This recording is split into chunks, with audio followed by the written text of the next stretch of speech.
ber allan fæðar sig, þungum hallar beinum, lista fallegt langspilu, ljægir allan veginn. Yfir kaldan meiðisann, einn nótt ég sauma, nú horfið norðurland, nú á ég hvergi heima. Í skógum undir Eyjafjöllum eitt merkasta og mest sótta safn á landinu, byggðasafn Rangæinga og Vestur Skaftfellinga. Í daglegu tali kalla skógasafn. Þar ræður ríkjum öðlingurinn Þórður Tómasson.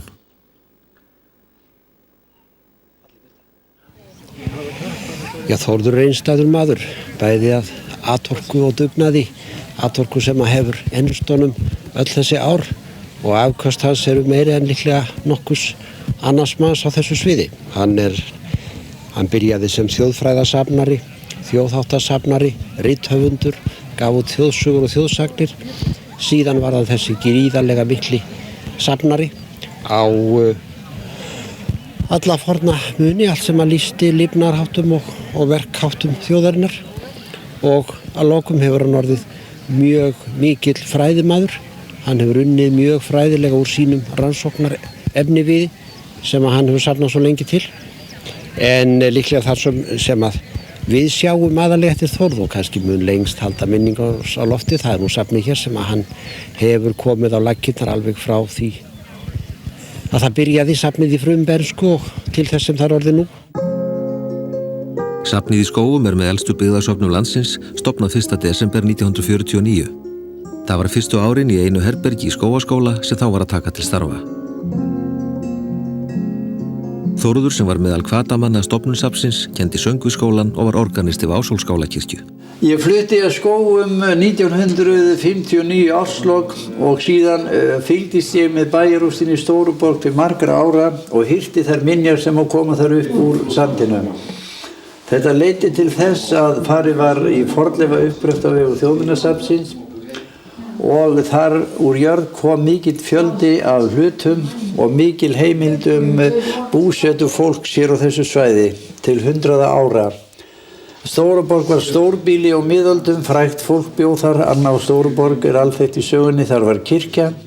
Sjórinn sópaði ofan af líklega 150 gröfum í kirkjugarðinum.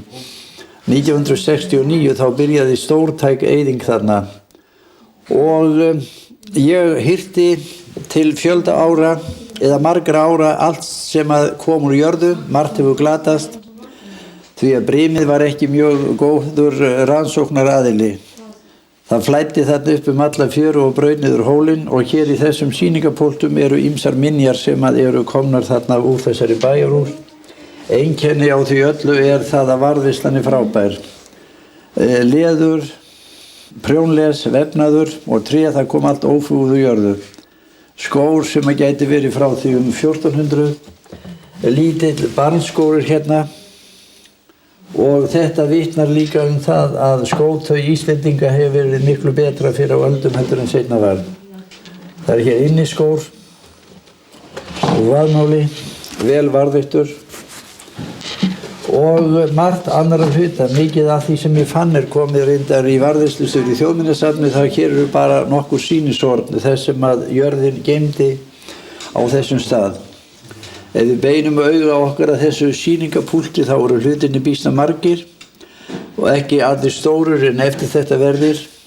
Þetta mannlíkan sem hér í miðju púlti, það kom fram í brotsári neðarlegu í hólnum, sunnan í hólnum. Það er hérna sverðshnappur frá því 1100 á að giska. Það er mannbrotur hérna, ævaforn. Ég kalla þetta sólúr eða sólskífu, þó að maður vitur reyndar ekki með fullri vissu tilganginn bak við þennan hlut. Hann er sambærilegur við hlut sem hefur fundist í miðaldarústum á Grænlandi. Og þarna er ljósakola og kleibergi. Mjög vel varðveitt halasnælda, alveg heil með blýsnúð.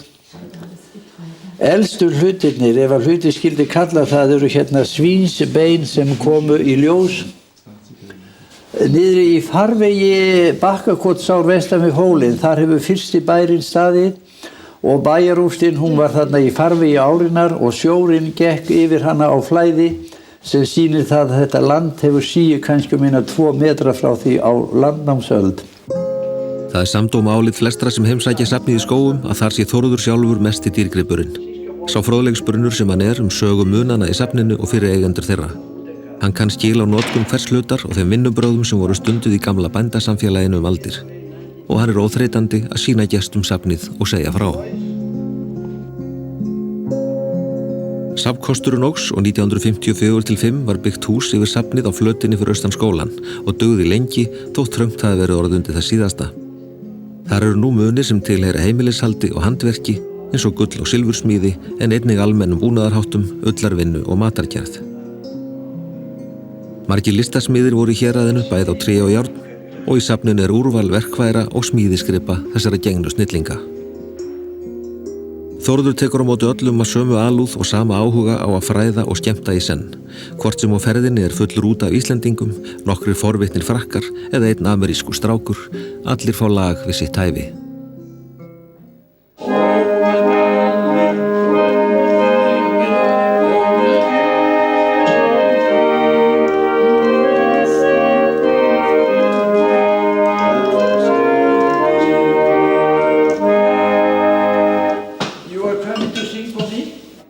Fyrir nokkrum árum var svo reist glæsileg viðbygging við safnið og tengd gamla húsinu með glerskála.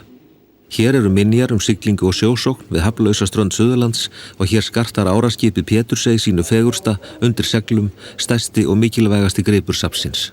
Skipalagi sem nefnt var Brimsandalag, saga þess byrjar í október 1855, þá var það byggt í Pétursey í Mýrdal á 2 bændum og smíði þess tók 1 mánuð, vel að merkja, enda 24. nóvember, samkvæmt því sem segir á bitafjöld skipsins. Í öllum gömlu áraskipunum voru skipsfjalir eða bitafjalir festar á bitan sem þvert skip við skutinn. Fjalirnar voru venjulega letraðar auk skipsnafns, árnaðar orðum til handa skipi og skipsöfn. Það eru nokkrar góðar bitafjalir varðveittari hér í Skógasafni og ég lét endurnýja gömlu bitafjölina frá Pétursey. Ég var með flaska aðeins af henni en hún komin nú aftur á bitan. Fyrst skýrsla smíði skipsins, reist 20. október 1855, fullgerð 24. nóvember og síðan skipsvísan eða bitavísan ort af séra Gísla Thorstensen á Felli. Péturs ei marar meja, mildi drottins gildar reppi og hvergi sleppi hafs breiðar leiðir, gef drottin giftu en heftu grand á sjó og landi, ást og drottins ótti auki megn ránar þegnum. Dýrt kveðin vísa. Skipið byggt að mestu leyti, byrðingurinn byggð mestu leyti úr eik og böndin eru mjög þétt og efnismikil þannig að þetta hefur verið ákaflega erfitt skip í meðförum. Og í dag það tvímælalaust merkilegasti fulltrúi sem til fyrir gömlu sunnlensku sandaskipin sem ekki eru mörg núna varðveitt.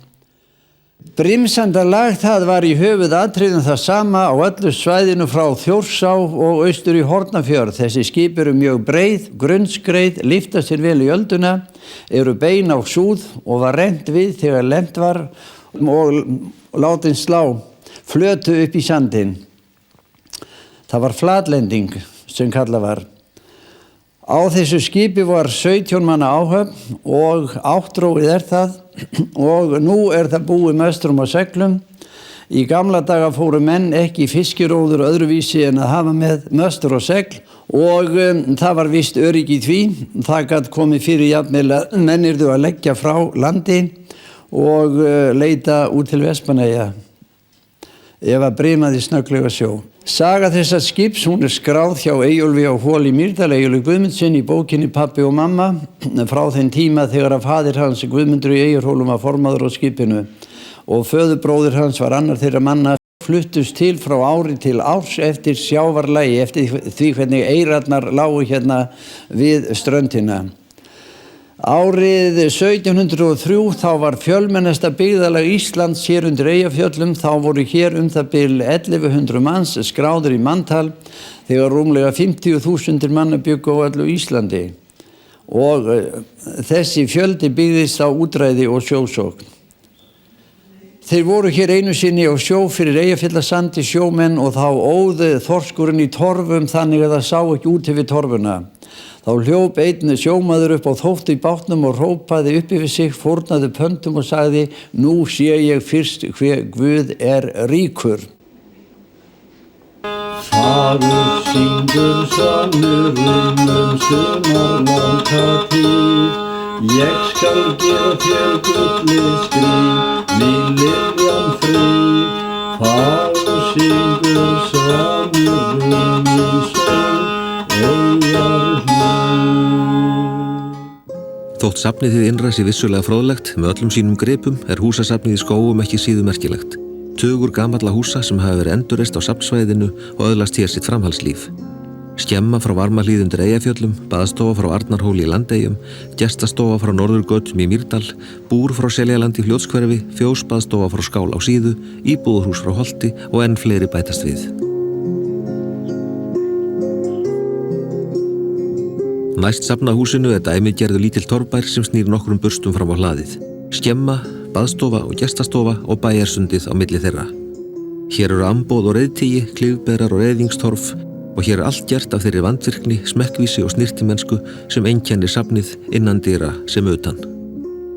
Húsin sitja fallega í landslaginu og njóta efri árana hér í Skógum. Þau lýsa aðstæðum kynslóðana undan okkur og segja sína sögu þótt aldurinn færist yfir.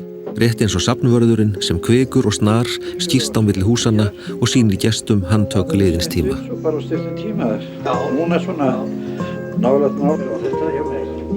Það allt í lagi. Rauðgrænt lípusári, sagði gamla fólkið. Segðu þetta aftur? Það rauðgrænt lípusári. Já, það þetta.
Það var óskadraumur minn til margra ára að fá hingað í safnið í Skógum fjós baðstofu austan úr Skaftafellssýslu. Það gerðist sennilega undir lok 17. aldar að Skaftfellingar tóku upp þann sið að flytja nokkru leyti inn í fjósið. Í fyrstu hafði þeir gert sér vinnupall í fjósi og setið þar á kvöldvökum og svo endaði það með því að fjölskyldan fór að búa í virkilegri fjósbaðstofu. Kýrnar voru undir pallinum en fólkið svaf uppi á baðstofupallinum og satt þar við vinnu sín á kvöldin. Þetta var skynsamlegt úrræði hjá fólki sem hafði ekkert til þess að hita upp húsín með. Þetta fluttist aldrei út í Rangárvallasýslu þessi siður. Eyfellingar komust það lengst að þeir voru með vinnupall í fjósi og síðan var farið inn í vökulok til þess að sofa. Þegar ég hófst handa við að safna hingað í safnið í Skógum minjum liðinna tíða, þá voru næsta fáar fjósbaðstofur til. Þó var búið í fjósbaðstofu í Skál á Síðu og reyndar nokkrum fleiri. Ég kom inn í þessa fjós baðstofu frá Skál þegar að enn var búið í baðstofunni og það var ákaflega gaman að koma þar. Það var afskaplega þrifalega og fallega umgengið hjá húsfreyjunni Jóhönnu Pálsdóttur og snirti bragur á öllu hjá bóndanum Árna Káir Árnasyni. Fjósið undir baðstofupallinu var vetrarfjós, það var sérstætt sumarfjós svo til hliðar.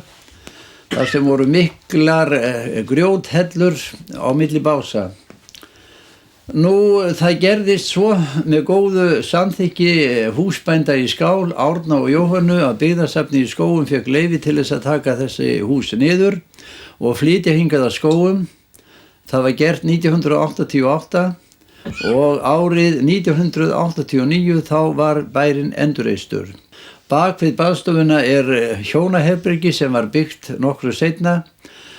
Baðstofan og frambærinn var byggt 1919 til 1920 af Oddi Sigurðssyni bónda í Skál og fóstursyni hans Árna Káir Árnasyni sem bjó þar síðan lengi. Og það var búið í þessu húsi til 1970 að ég held.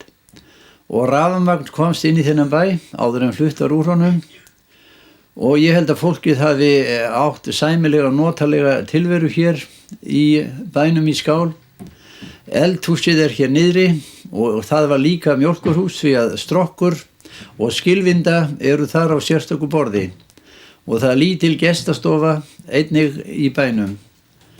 Bærinn eins og hann uppbyggður, hann mjög góður fulltrúi fyrir þessa gömlu húsagerð á hennar síðasta stigi.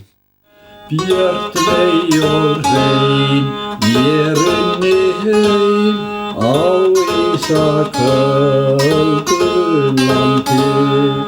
Sátt ég mein, fyrir silki rein, sviftur því trégabandi. Það laflóð, gekk aðra slóð, nætlað hafði lengi. Dabrast í hug, dýnar móð, dóttir fyrra gengi. Úr fjósbaðstofunni færum okkur ofar í hlíðina og virðingarstegan því nú boðið til stofu hjá sýslumanni. Íbúðarhúsið frá Holti og Síðu tímamóta bygging, fyrsta timburhús í vestur Skaftafellssýslu, byggt árið 1878 af Árna Gíslasyni sýslumanni á Kirkjubæjarklaustri. Árni hafði mikið umleikis í búskap og var líklega fjárflesti bóndi á Íslandi. Hann átti Holt á Síðu og var með útibú í Holti og reisti þetta íbúðarhús, eins og ég sagði, 1878. Nú Holt á Síðu átti rek á Meðallandsfjöru og reki var auðfengin hjá meðallendingum, þannig að húsið var byggt eingöngu úr reka.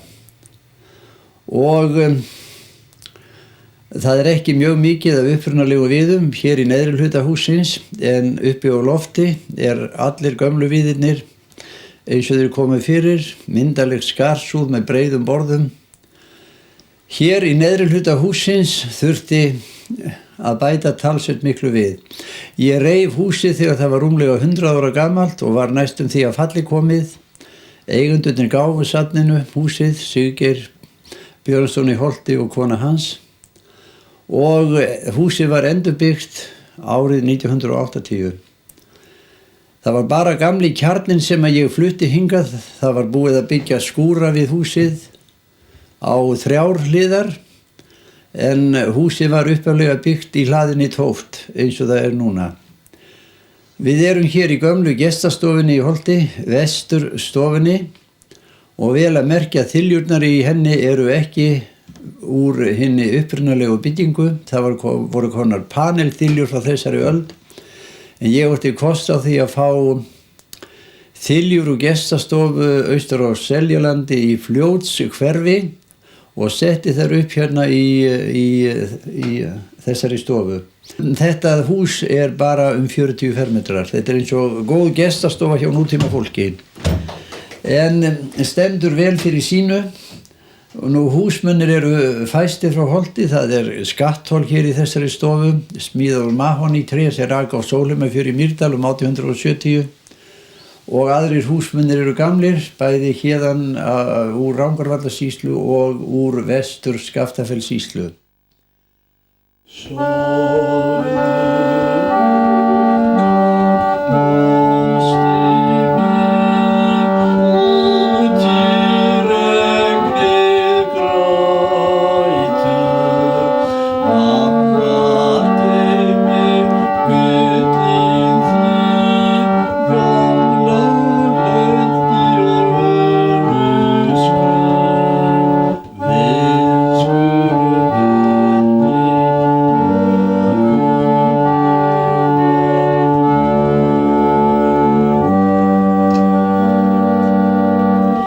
Hvar í veröldinni skildi frönsk skólastelpa fá annan eins konsert og safnstjórinn í Skógum flutti henni í gestastofunni einn regn saman dag upp á Íslandi.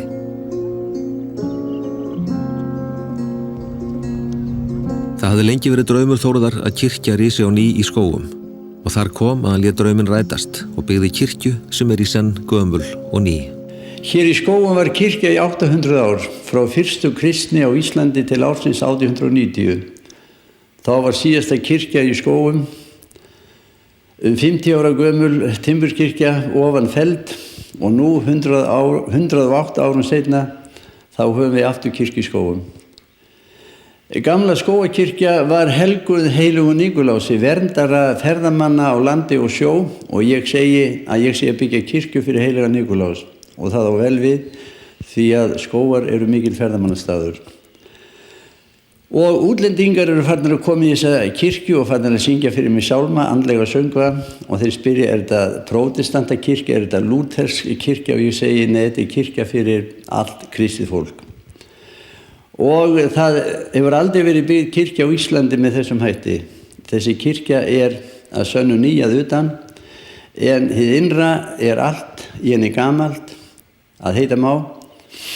Hér samansafn úr svona 16 kirkjum og allir byggingarhlutar sem að safnið átti úr gömlum kirkjum, þeir eru feldir hér inn í sitt rétta umhverfi og ég held að útkoma verði sæmilega heilleg mynd af kirkju eins og kirkjur voru á Íslandi fyrr á öldum og allt fram að miðja 19. öld. Þá breyttist byggingarlega í kirkjum, milligerð sem alltaf var með skreytingu meira eða minni, hún var tekin burtu og íslenskar sveitakirkjur urðu fátækustu guðshús í allri kristninni, getum við sagt. Hjörleifur Stefánsson, arkitekt, hann teiknaði kirkjuna út frá mínum hugmyndum og út frá gömlum kirkjugripum og pílárar í kórgrindum, þeir eru að fyrirmynd úr síðustu torfkirkju á Kálafelli í Fljótskörfi. Gotneski bógin úr Stóradalskirkju, skrautið í kórdyrum kópíering af skrauti úr Eyvindarhólakirkju gömlu sem var byggð 1890. Gráturnar eru úr kirkju í Stóradal frá 1895. Altari frá Sigluvíkurkirkju í Landeyjum frá kannski miðri 19. öld. Og altaristaflan, hún nú kjörgripur kirkjunnar og það má segja að þetta hús byggt utan altaristafluna. Á henni þessi áletrun, þessi altaristafla fengin til Holtskirkju að S.J.S. Sigurði Jónssoni anno 1768. Altaristaflan var í Holtskirkju til 1888, þá var kirkja flutt frá Holti að Ásólfsskála og síðan var taflan þar. Svo fengu þeir á Ásólfsskála nýja kirkju og arkitektin tók ekkert mið af töflunni, svo hún átti ekki sér stað yfir altari og fyrir vikið hún komin hingað. Og þessi tafla held ég dönsk að uppruna, hún var aldrei opin í gamla daga nema á jólum, páskum og hvítasunnu. Það voru myndir utan á vængjum, seinna var málað yfir þær, en varðveisla hennar mjög góð.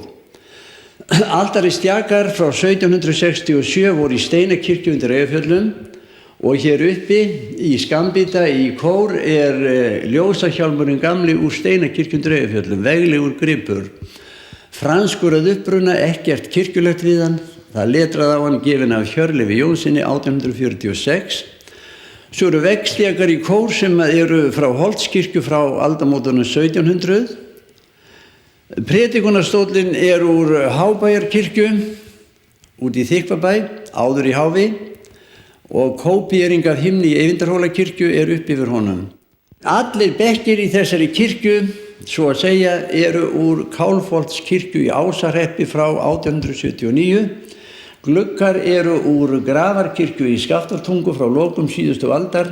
Skrautið í þeim frá Eyvindarhólakirkju. Og meðhjálparastóll frá Stóraklofa inni í kórnum. Kirkja í Stóraklofa var rifin 1870, svo hann gamall orðinn. Á veggjum í kirkjunni eru útskornir kertastjakar, kópíering af gömlum kertastjaka í skógasafni frá Stóradal. En sá gripurinn sem mér finnst mestum kannski litli ljósahjálmurinn sem hangir hér í framkirkju, því hann tengir hina nýju skógakirkju við gömlu skógakirkju. Þetta ljósahjálmur sem var í skógakirkju og frá aldamótunum 1600, ef ekki eldri, líklega hollenskur að uppruna, ég veit ekki nákvæmlega. Safnkirkjan í Skógum var svo vígð með mikilli viðhöfn í glampandi sól og blíðu sunnudaginn 14. júní 1998 af viðstöddum biskupi, prestum og fyrirmönnum víða að. Hún var þá og enn, þótt ýmislegt hafi bæst við safnkostin síðan, kórónan á lífsverki Þórðar Tómassonar í Skógum. Nú að rætast draumur sem ég hygg að sé búin að blunda lengi með stafnverja vorum, Þórði safnverði. Það að segja bygging safnakirkju hér í Skógum. Hann á hugmyndin eins og fleiru því sem hér stendur og ég hygg að það hefði verið svona fyrir það bil 8 til 10 árum sem ég heyrði hann aðeins nefna þetta fyrst. Þá var hugsað að flytja kirkju á staðinn og endurbyggja hana, en hafandi fengið reynslu af því hversu erfitt það var og lítil sátt flutning á kirkjum var ákveðið að byggja nýja kirkju í 19. aldar stíl. Þannig að Þórður hefur verið primus motor í þessu eins og öllu öðru og hann nýtur mikils velvilja. Það ákveðlega mikið af framlögum til kirkjunar. Það var margir viljað sýna í verki hugsun til Þórðar með því að gefa í þetta fyrirtæki og í dag þá ekki mikið ógreitt. Kirkjan kostaði nákvæmlega það sem arkitekt áætlaði fyrir 4,5 ári. Þannig að þetta eins og annað hér, bara stendur eins og stafur á bók.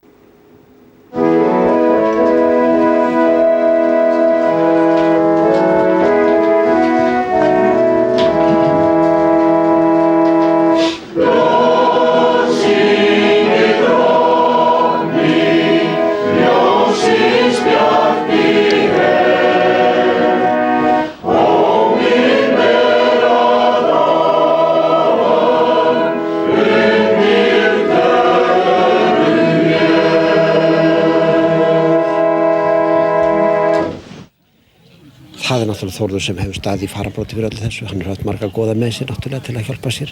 En mest þetta hans eigin dugnaður, frumkvæði og áhugi sem hefur hrint þessu stað. Þannig að ég vil óska þess að við sem flestir hinir safnmennirnir hefðum svona svolítinn part af þessu sem að Þórði var gefið á þessu sviði.